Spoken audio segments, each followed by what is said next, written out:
ദൈവനാമം മഹിമപ്പെടട്ടെ. ഇന്നത്തെ ധ്യാന ചിന്ത ബ്രോക്കൺനെസ് എന്നുള്ളതാണ്. Which means in A state of emotional pain. തകർന്ന അവസ്ഥ, തകർന്ന ഹൃദയം എന്നൊക്കെ അർത്ഥം. ഇന്ന് ദുഃഖശനിയാണ്.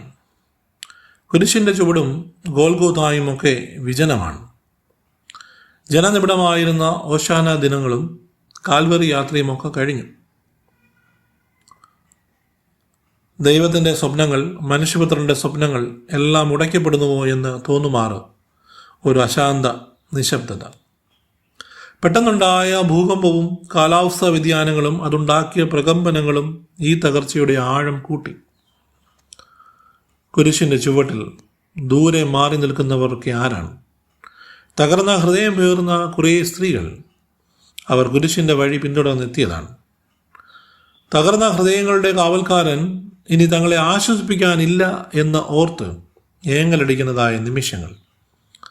അവരുടെ ഉള്ളിലൂടെ കടന്നു പോകുമ്പോൾ ആ ഓർമ്മകൾ ഒന്ന് ധ്യാനിച്ചാൽ, കുറവുകളെ നിറവുകളാക്കിയവൻ, വിശപ്പ് മാറ്റിയവൻ, ആരാരും അറിയാതെ തങ്ങളുടെ സങ്കടങ്ങളിൽ കൂടെ നിന്നവൻ, ഒറ്റപ്പെട്ടവരെ കാണാൻ മറുകരകളിലേക്ക് യാത്ര ചെയ്തവൻ, മരണവീട്ടിലെ കണ്ണുനീര് ഒപ്പുന്നവൻ, അന്ധനെയും ബദിറിനെയും കുഷ്ഠരോഗിയെയും പക്ഷപാതക്കാരനെയും കൂനിയായവരെയും സ്വപ്നതുല്യമായ അനുഭവത്തിലേക്ക് നയിച്ചവൻ, ആരും കാണാത്തവരെ കാണുന്നവൻ, കണ്ടുമുട്ടിയവരെ അർത്ഥവത്തായ ജീവിതാനുഭവങ്ങളിലേക്ക് നയിക്കുന്നവൻ, രോഗികൾക്ക് സൗഖ്യം, തകർന്നിരിക്കുന്നവർക്ക് സ്വാന്തനം, ഏകാന്തതയിൽ കഴിയുന്നവർക്ക് സ്വകിത്വം, ബന്ധനത്തിലായിരുന്ന അനേകരെ വിമോചിപ്പിച്ചവൻ.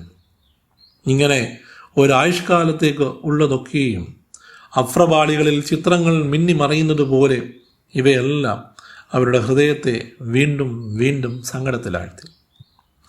യഥാർത്ഥത്തിൽ അവൻ ആരായിരുന്നു? തങ്ങൾക്ക് വ്യക്തിപരമായി ക്രിസ്തു ആരാണ് എന്നുള്ള ചില ചോദ്യങ്ങൾ ഉണ്ടാകേണ്ട സമയം. കണ്ണില്ലാത്തപ്പോഴേ അതിൻ്റെ വില അറിയൂ. ദുഃഖസാന്ദ്രമായ ഈ ശനിയാഴ്ച ഒരു ശൂന്യത നിറയ്ക്കുമ്പോൾ ചില ചോദ്യങ്ങൾ ഉണ്ടാകുന്നു. Where is he? Is this the end? നമ്മൾ അറിയാതെ ജീവിതത്തിൽ ചോദിക്കുന്നതായ ചില ചോദ്യങ്ങൾ പോലെ, വൈ ഗോഡ് വൈ?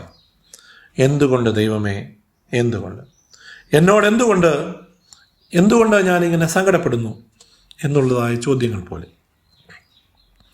ഉത്തരത്തിനായുള്ള ഒരു കാത്തിരിപ്പ്. ഈ രാവ് പുലരുമ്പോൾ അത് അവസാനിക്കും.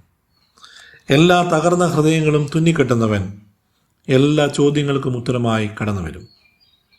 തടയാൻ ശ്രമിക്കുന്ന എല്ലാ ശക്തികളെയും, കല്ലറകളെയും, തത്വചിന്തകളെയും, ഗൂഢാലോചനകളെയും, അവിശുദ്ധ കൂട്ടുകെട്ടുകളെയും എല്ലാം തകർത്ത് ഉയർപ്പിൻ്റെ സൂര്യനായി, പ്രതീക്ഷയുടെ പൊൻകിരണമായി കുരിശ് പൂക്കും. അതെ, അവൻ ഉയർത്തെഴുന്നേൽക്കും. സ്നേഹത്തോടെ ഷീജോ അച്ഛൻ, ബറോഡ മാർത്തോമ പാരിഷ്, ഗുജറാത്ത്.